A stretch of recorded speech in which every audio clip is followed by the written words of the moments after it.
UFC ranking reports. Umar Nurmagomedov, Khabib Nurmagomedov's cousin, arrives to the top 15 of the bantamweight division. Shavkat Rakhmonov becomes the third undefeated UFC welterweight in the top 10, besides guys like Khamzat Chimaev and Sean Brady, currently ranked at number 10, and Mateusz Mateusz, I don't know how to say that first name, Gamrot, going from number 12 to number 8 in the UFC rankings. Got a lot of movement. That's not it.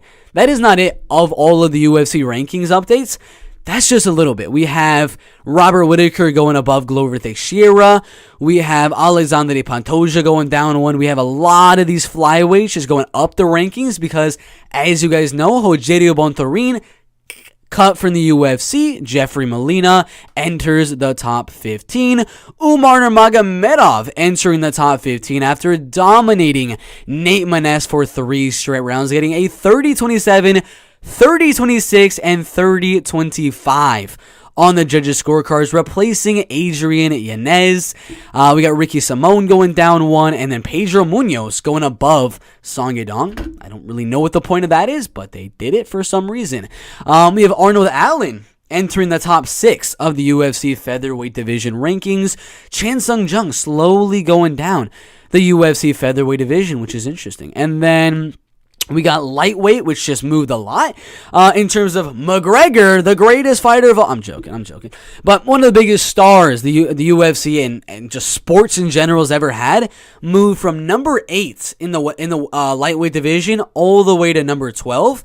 Mateusz Gamrot and Conor McGregor literally just flipped. Conor's at number 12. Gamrot is at number 8. Again, Shavkat moving up from 15 to number 10. Neil Magny moving down 2 spots. And then Jeff Neal, Li Jingliang, Michel Pereira all going down. Middleweight, nothing. Light heavyweight, nothing.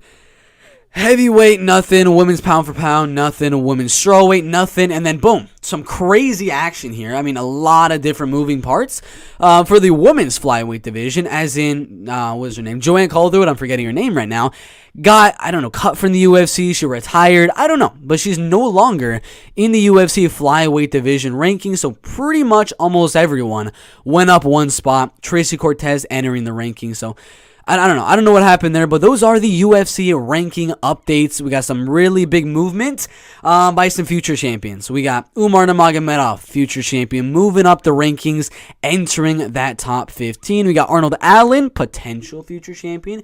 You never know. You never do know. We got Shavkat Rakhmonov, in my opinion, a future champion, moving into that top 10.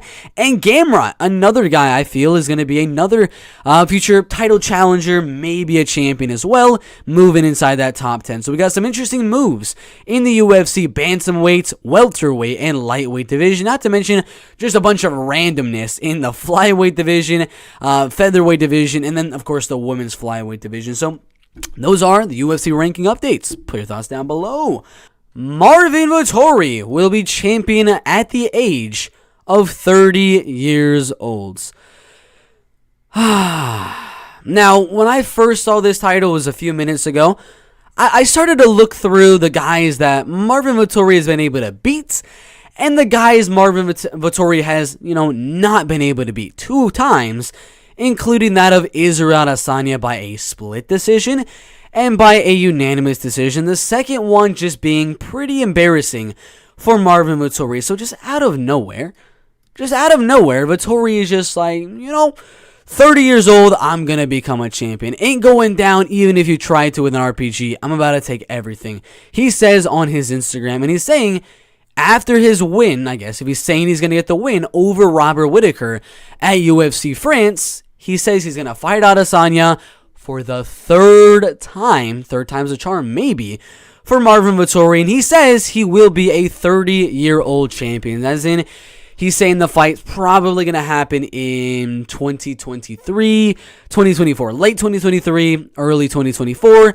After he beats Whittaker, maybe he beats Cannonier, maybe he beats Alex Pereira. I don't know. But he's saying that he's going to be a 30-year-old champion, which is going to be in about 1 year and 1 month. Do I think this is going to happen? Heck no. Whittaker is going to absolutely destroy him in this fight. It's just that simple. Vettori got kickboxed for days, for 5 straight rounds by Adesanya, got just picked apart on the outside, was not really able to do anything, wasn't able to close the distance, land really anything effective. You think that's going to be different against Robert Whittaker, who is that much worse of a striker than Adesanya? He's very, very slightly behind in terms of the striking skills and pedigree of Adesanya. You think you're going to do anything different against Whittaker? And then you think even if you go out there and you beat Whittaker, you think there's still a chance after that to fight Adesanya, who you've already lost to twice by split decision and then by unanimous decision, and you're saying, third time I'm going to do something different. Now, maybe you can, maybe you can't. I don't know. But you haven't laid out any reason for me to believe you, because we've already seen what happened. We already seen Adesanya outstrike you for 5 rounds, make it a pretty boring fight, and just win the unanimous decision. We've already seen that happen. You got to give us something to make us believe that you can actually go out there, beat, first off, Robert Whittaker in the co-main events of UFC Fight Night France, Gane versus Tuivasa. You got to make us believe you can win this fight first. And even if you can win this fight, you got to show us in this Robert Whittaker fight that what you're able to do against Whittaker, you can be able to do successfully against Adesanya. You have to show some crazy level upgrade of wrestling and grappling. Your striking needs to just get absolutely crazy better. If I don't see really any improvements, even if you beat Robert Whittaker, it's not going to happen, man. You need to improve so much for you to even have a chance against Adesanya. For you to say you're going to be a champion is good. You got to have confidence in yourself. The only way you're going to make it as a UFC and as an MMA fighter. But all this talk saying you're going to be champion by the age of 30 years old, you're going to beat Whittaker, you're going to knock him out, you're going to knock out Adesanya in the trilogy, it's good. I mean, yeah, you can do that. It'll help you. It'll psych yourself up, get ready for the fight and things like that. But you have yet to lay down a way of beating Adesanya. You've already lost to him twice. What's going to change? What are you gonna spew to the fans to make us think, okay, maybe Vettori's got a shot in the fight? Because right now, we just saw a Robert Whittaker fight or a Paulo Costa fight where if you did that stuff against Israel Adesanya, you would have got destroyed, which you did before then. You need to show something crazy in this Robert Whittaker fight. You need to be going out there like wrestle effing Robert Whittaker for 3 straight rounds. This needs to be like a dominant wrestling performance for me to even put you on a radar to beat Israel Adesanya, because we've seen what happened the last 2 times. Only way the UFC is going to give you a rematch, only way anyone's going to legitimately think of you as a guy that has a chance to beat Adesanya is if you can show that same possibility of winning against Whittaker and show that can correlate into an Israel Adesanya fight. We haven't seen that. You have not told us how you're going to beat Adesanya. You just said, I come back stronger next time. I'll have a better game plan. How do we know you're not going to do the same thing? Stay at range, eat jabs, eat leg kicks, eat body kicks, and lose the unanimous decision. I don't know. We'll see. We'll see. I think Vettori loses this fight anyway. He's like a 2-1 underdog on the betting odds. Even if he wins this fight, somehow the judges give it to him. Maybe he finishes Whittaker. I don't know. I don't even think the UFC is going to give him a trilogy with Adesanya at that point. Even if he wins this fight, UFC is probably still going to be like, one more fight, because UFC doesn't want you to go out there and fight Adesanya for a 3rd time. They know what's going to happen. Unless you make some change, unless you show you have the skills to win, it's going to be the same time every time you fight Adesanya. And this quote right here, Marvin Vettori will be champion by age of 30. Not going to happen. But put your thoughts down below. In the UFC middleweight division, Stephen Wonderboy Thompson and Kevin Holland in the UFC's welterweight division. Now, we've heard call-outs from guys that are undefeated in this UFC welterweight division, like a Sean Brady, like a Shavkat Rakhmonov. And then we've heard guys like Michel Pereira and Kevin Holland as well. Who do you guys think Stephen Wonderboy Thompson is going to accept? Shavkat Rakhmonov, Sean Brady, or Kevin Holland or Michel Pereira, it seems very sure. It seems pretty confident, in my opinion, that Stephen Wonderboy Thompson will never accept a fight with a Shavkat Rakhmonov, will never accept a fight with a Sean Brady. He's not going to do it. After getting wrestled by Bilal Muhammad and Gilbert Burns, there's just no chance. No chance Stephen Wonderboy Thompson would ever accept one of those fights. And Kevin Holland and Michel Pereira are not as high ranked of fights as the last two, Shavkat and Sean Brady, but they're much easier fights. They're much easier fights for Stephen Wonderboy Thompson. Kevin Holland will be a fun one. He's a really good striker, very long, very lengthy, former top 10 middleweight. Inside of the UFC, moving down to the welterweight division, going 2-0, looking to get his shot on the top 15, would be a very fun fight. Stephen Thompson said that he's actually interested in doing this fight with Kevin Holland. And guess what? He's also interested in Michel Pereira, who is the number 15 UFC welterweight fighter in the world. So I think it's a smart move by Stephen Wonderboy Thompson, saying, yeah, I would for sure take the fight with Kevin Holland. I would for sure take the fight with guys like Michel Pereira as well, because that is the smarter fight. That's the funner fight for the fans, and that is the fight that's going to keep him at the top of the welterweight division. Now, it might seem as though he's ducking Shavkat Rakhmonov and Sean Brady. He is, I'm going to be honest. He is ducking those guys, but it's smart. It's smart. We got a quote right here. You got a lot of guys that are coming up the UFC welterweight division. You got Michel Pereira. He's a good one. You have Kevin Holland, who just won his fight. He's definitely a guy I'm keeping my close eye on. So what do you guys think happens? Do you think that Sean Strickland, I'm just kidding, do you think Steve Wonderboy Thompson accepts Kevin Holland, Michel Pereira, or do you think a few screws are loose in the brain of Stephen Wonderboy Thompson and he accepts Sean Brady or Shavkat Rakhmonov, which is never going to happen in a million years? I think we're going to see Stephen Wonderboy Thompson versus Michel Pereira, but it could be Kevin Holland. So I don't know. Put your thoughts down below in the UFC welterweight division. Dana White reveals a potential opponent for Beneil Dariush's return. And we already know what it is.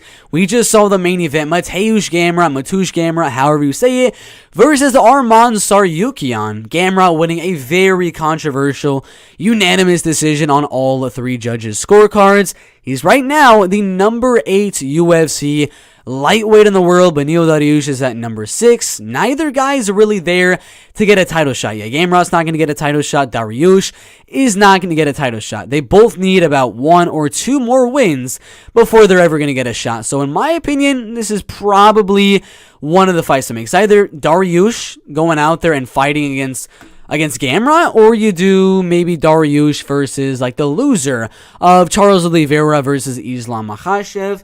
There's plenty of things, but this is what Dana has had to say on this situation. Yeah, I think what I love Gamrot versus Dariush. When he comes back, I love that fight. So he's saying the number 8 and number 6 fighter, most likely in a 5 rounds UFC Fight Night main event. They win that one more fight after that, and they get a title shot. Because right now, Beneil Dariush isn't in a position to be like 1 more fight away from a title shot, as his most 2 recent wins were the number 15 lightweight in the world and then the number 9 lightweight in the world. So he's not necessarily a guy at the top of the list to get a title shot. Beating number 15 and beating number 9 isn't necessarily enough to get you a title shot. You need at least 2 more. So does Mateusz Gamrot. So Gamrot versus Dariush does not seem like too bad of a fight, in my opinion. But who do you think would win? Mateusz Gamrot or Beneil Dariush in the UFC lightweight division? Personally, I would go Mateusz Gamrot. I would go Mateusz Gamrot to win that fight. But put your predictions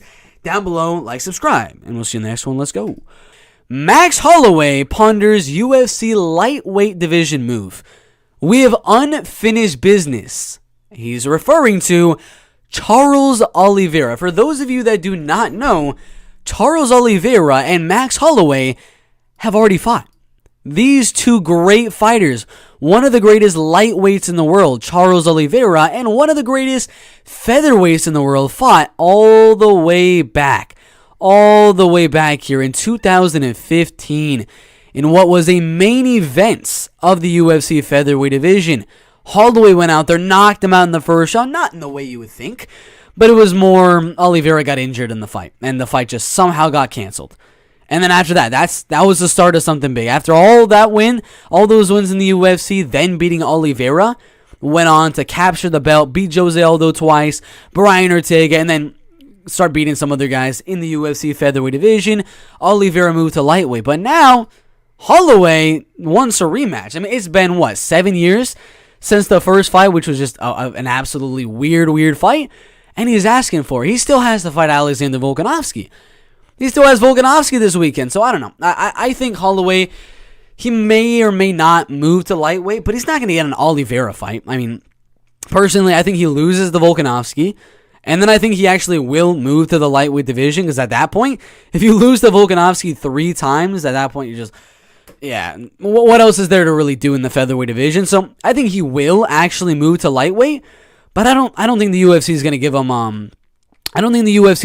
Oliveira. I think what they're going to do is actually do a Dustin Poirier Max Holloway rematch. And if Holloway can win that fight, he might get a title shot. Like, this is the first time I'm thinking about it, but we may actually see Dustin Poirier Max Holloway rematch in the UFC main event next year. Like, 2023, we might actually see a Poirier Holloway rematch. Because I think after this loss to Alexander Volkanovski, I think he's gonna move to lightweight. What do you guys think? Holloway versus Oliveira? I doubt that's gonna happen, but maybe we'll see Poirier versus Holloway. Put your predictions for that one and the Oliveira one, which seems pretty obvious, down below, and we'll see you in the next one.